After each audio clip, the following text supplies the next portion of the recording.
Welcome to Ideas in Action, the official University of Southern California podcast. Shows are webcast live on Facebook from Studio 1A in the USC Annenberg School for Communication and Journalism. Good afternoon, everyone out there in Facebook land. I'm Karen Tongson, and welcome to USC Facebook Live from Studio A at Annenberg School for Communication and Journalism. I already mentioned I'm Karen. I'm a professor of English, American Studies, and Ethnicity, and Gender and Sexuality Studies. I know it's a mouthful. Here at USC Dornsife College, and I'm a food enthusiast, and I also happen to teach a Maymester course on food culture. Hi. Hey. Great to be here with Karen. My name is Linda Hagan. I am an assistant professor of marketing in the Marshall School of Business, where I teach consumer behavior and conduct research on food generally, and specifically on how consumers figure out what's healthy and what's not healthy, and then also how they feel about their food consumption.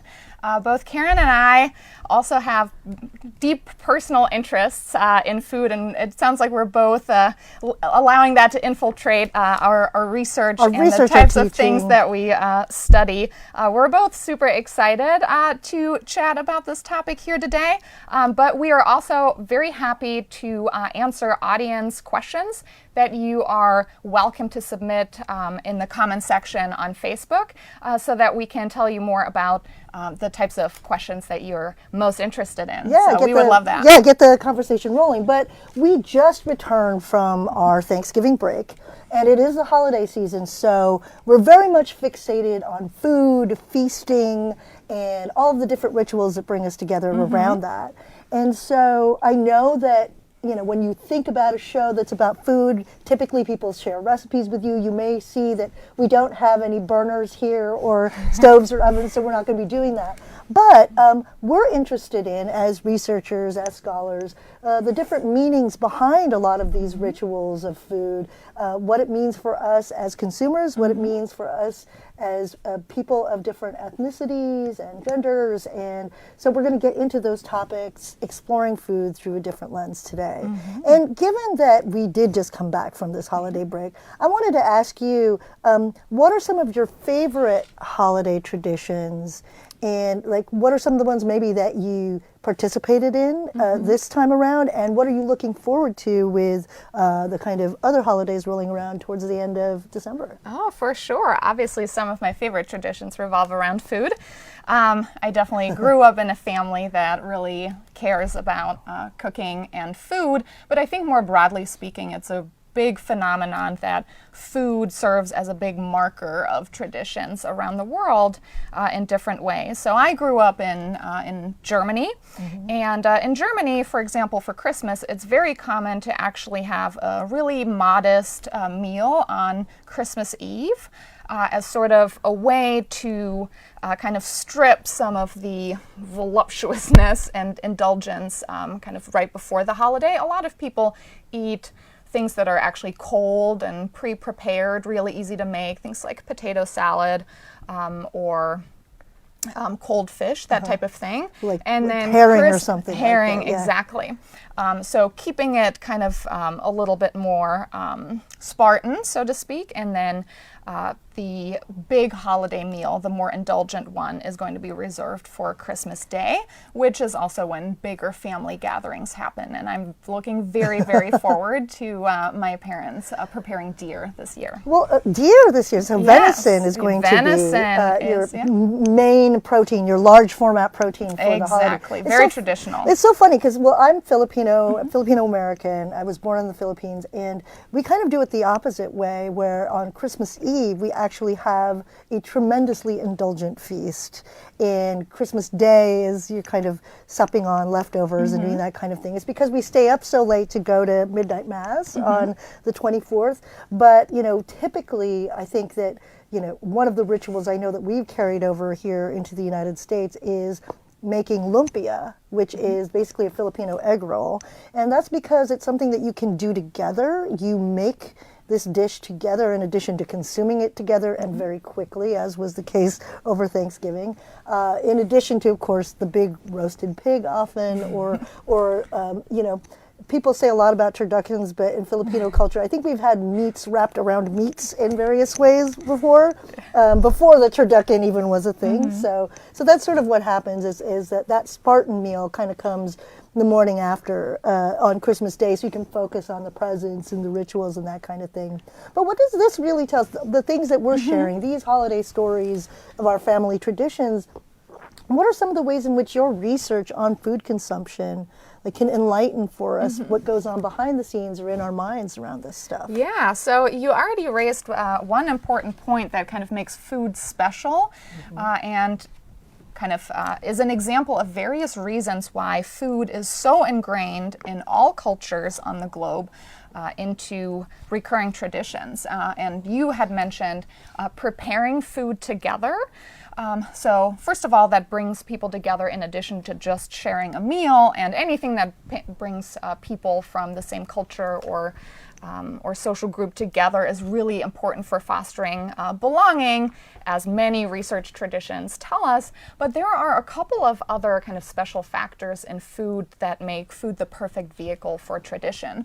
And one is that going through the steps of preparing food actually has a flavor of a ritual, because it's very important that you repeat the exact prescribed steps. Yeah, exactly. Like your grandmother's recipe, your great-grandmother's recipe, that you're honoring something that's come before you. So you don't try not to mess with it too much. Exactly. Right? So on the one hand, it connects us to those who came before us within our culture, and repetition and ritualistic behavior actually has really positive consequences on people's well-being. So people feel less anxiety, less stressed, they feel more optimistic when they carry out rituals. It gives us a sense of safety. So that's one really important component. And I think that food is so sensory in nature. We have the sense, we have the mouth feel, we obviously have the taste of food. In the whole house. Everywhere. Like, over the Thanksgiving break, actually, it's like my house smelled like this gorgeous, delicious stuffing with fennel seeds all weekend, and that was the best. Anticipation. Yeah. So much enjoyment comes from anticipation. But all of these sensory components also make food very easy to encode in memory. And then next time we encounter the fennel seed smell or the smell of grandma's gravy, it taps into those stored memories and activates them really quickly. So between literally connecting us to those who came before us and making it really easy to be stored in memory, I think those are key ingredients, pun very much intended today, that make food a great way to pass on tradition. Well, it's so interesting because I find that so many of my most powerful early memories are attached to food. And certainly as being an immigrant, someone who's moved around the world in different ways, I not only remember tastes being associated with the place I left, but the very first time I tasted all sorts of new foods here in the United States, even if those foods don't seem particularly exotic. I was like, I remember my first piece of original recipe fried chicken. It was a different flavor and introduced me to a whole new culture and what my relationship to that might be. So we've been talking a lot about these rituals and the things that we indulge in during the holiday season, and with indulgence and that level of celebration certainly comes a certain level of guilt. And I know that's one of the things that many of us wrestle with during the holiday season, and that there are different ways in which we address that. Sometimes it's, as you were saying, it's feeling like, okay, well, if this was made for me, or if the way that we make mac and cheese is loading it with tons of cream, it's okay for me to indulge in that this time around because it's part of a tradition. In what ways do you see the kind of research that you do illuminating that aspect for us of wrestling with the kind of guilt that we feel around holiday feasting in particular? Yeah, so food has kind of these two parts of a medal. We've talked about a lot of the positive, like it gives people a sense of comfort and it brings people together, and it can actually promote intergroup conversation, which I'm sure we will hear more about from a culture perspective later on. But I think over time, society and I'll have to say marketing is perhaps a little bit implicated there, has instilled in people this idea that food is either good or bad, and is either something That should make you feel like a good person or a bad person. Yeah, right? food is either healthy and you're a virtuous person for consuming it, or it is bad and you're a vicious person for consuming it. And once we think about it a little bit more deeply, we of course understand that that's not necessarily the case. But people are really quick to categorize food very quickly in just good or bad. And that has a couple of negative implications. One of them being how we often associate guilt or shame with eating the wrong things that we either personally feel like are the wrong thing to eat, or we've been taught by our religion, our society, by ads. By ads are bad thing to eat. I mean, there are literally products out there that are promoted as being guiltless, chips, reduced guilt. Oh yeah, you name it. I'm personally very much seduced by those items myself. It's sort of like a harmless potato chip, and I'm wondering what forms of harm do a potato chip really cause if you just have one or a few. One of the things that's really resonant with me with what you're saying here is that when I teach my food culture classes, I often ask students to do a food diary, and it's really striking to me when they just do the simple act of documenting what they've been eating, and that there are such mixed and different reactions across gender, race, or maybe even age sometimes,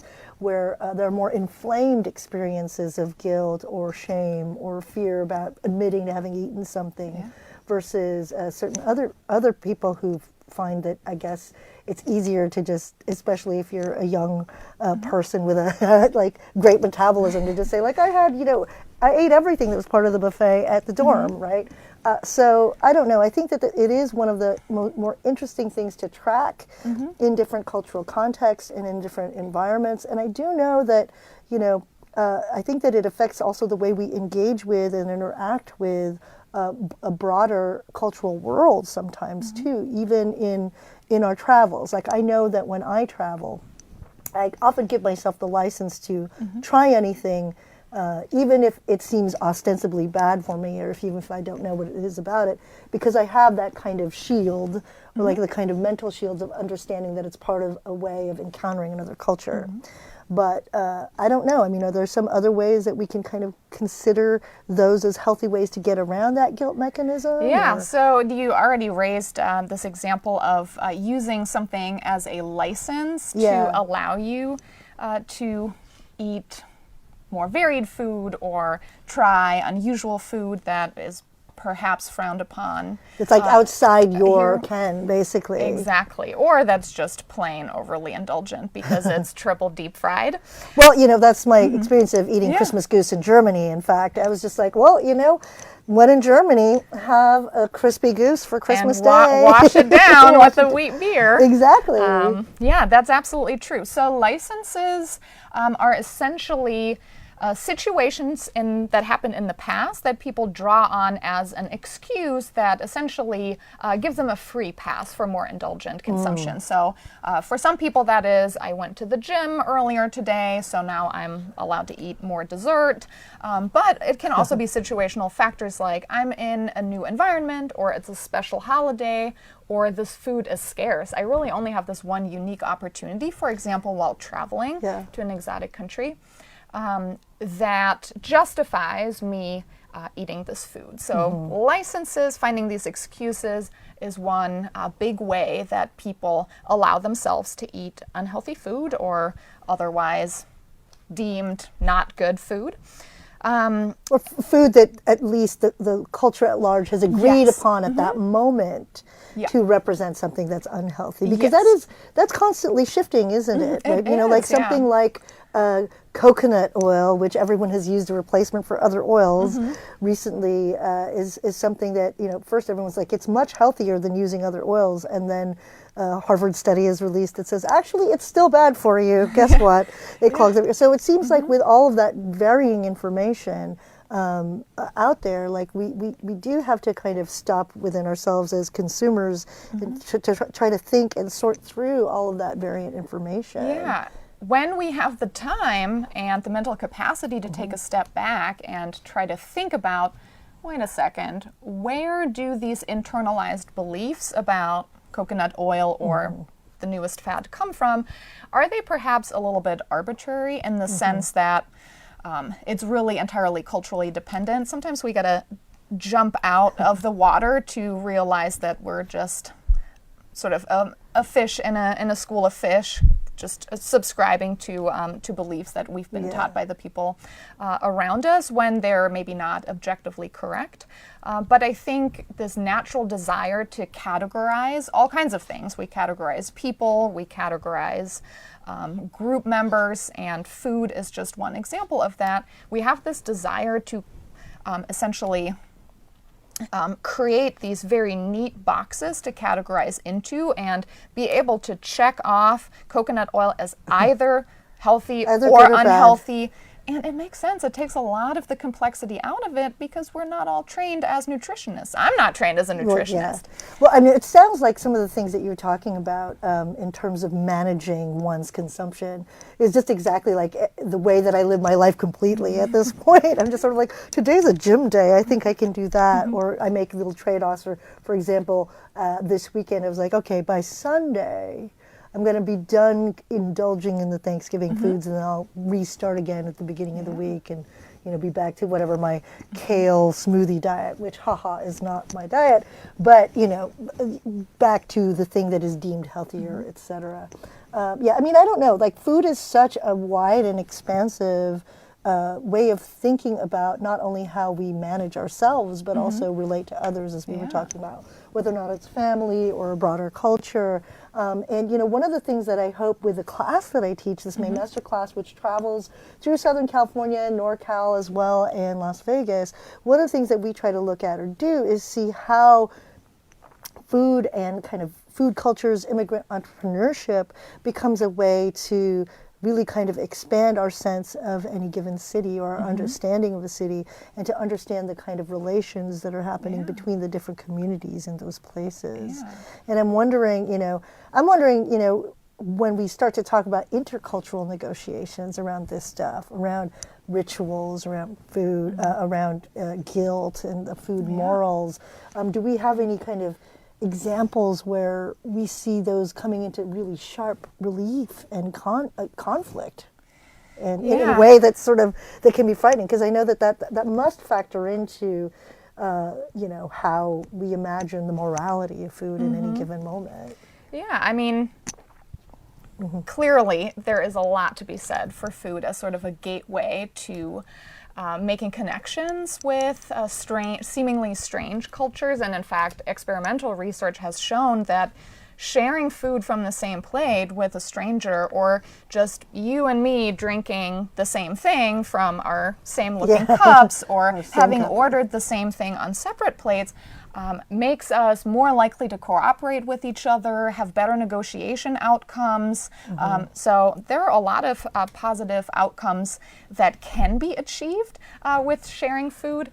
But on the other hand, historically, just looking back at some of the most prominent conspiracy theories in history, they had to do with foreigners are bringing a certain type of food with them.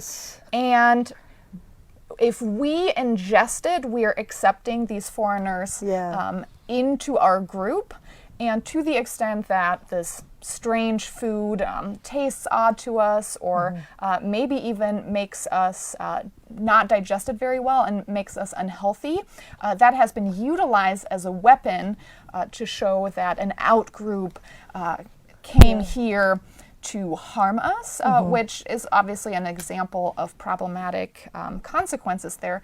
But I'm so glad you raised the point about getting to know a local culture better through the geographically or culturally influenced food there. And earlier when we were chatting, you had mentioned that for immigrants, bringing food culture with them from their country of origin is tremendously important. And I was hoping maybe you could share a little bit more on that, just because not just California here in LA, but across the US, of course, we're a really diverse culture that, in my opinion, benefits hugely from having so much diverse food. Well, you know, one of the things is that when you leave or move from a place, you can't take everything with you, but there is the possibility of being able to bring familiar flavors with you, right? And so it fosters that connection to your pastness, to something that you may have left, to a place where you may have left under duress, right? And it allows you to be reconnected to that sense of home, obviously for various reasons. But it's also a way of, again, kind of understanding how one adapts to a new cultural environment, to new products, to new things. The development of so many foods that we think of as, you know, ethnic foods here in the United States, particularly Chinese American food or Thai American food, that kind of thing. The flavors that we're familiar with here in the U.S. are so much based on the limitations of the ingredients and the kind of substitutions that we had to create, again, from leaving a place that may have been abundant with these resources to coming to another place that didn't have the same kinds of ingredients. So if you notice that Chinese food in the United States and Thai food here or other kind of Asian cuisines are a little bit sweeter, it's because there's that adjustment to the American palate, but also the adjustment to different ingredients depending on the region and place. So what we're really looking at is, when we look at foodways, is that's kind of what we call the kind of the sort of circulation of food and different products and different rituals, as well as, you know, styles of cooking.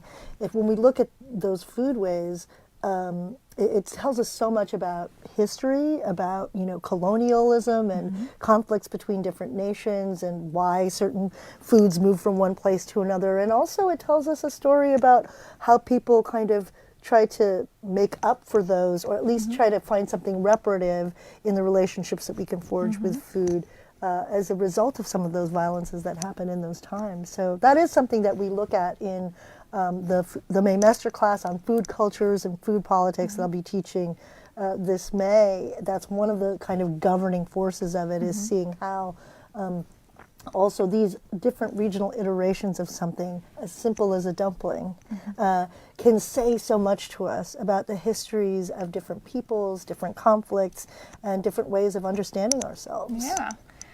I think this illustrates really beautifully how food is not only something that can stay a complete constant in our life and have benefits for that reason, because of a reminder of the past, connecting to other people, but in fact can also symbolize very strongly how we can take really good things and make them different and still good, or maybe even better.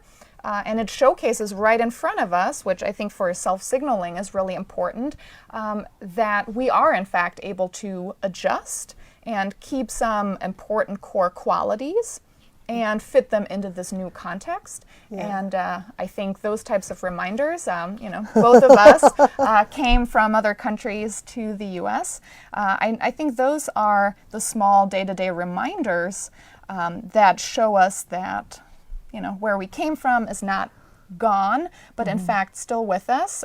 Still very much alive, or a part of the local culture here. Exactly, and it is something that we can give and introduce in the new culture, and also adjust and create something entirely new, which I think is really nice. Let me ask you just sort of a personal question about moving to Los Angeles. So when you, and going back home to Germany, is when you go back home and people ask you about Los Angeles, what is the quintessential LA food that you describe for them, and that you know that they express the most curiosity about as well? The most curiosity, so I would say it's a tie between small plates and like tapas plates, like small plates. Oh, yeah, wow. Okay. Sharing in small plates, and I think tacos, and I think especially in Los Angeles, it is really, really salient how tacos have been used as creating exactly this amalgam of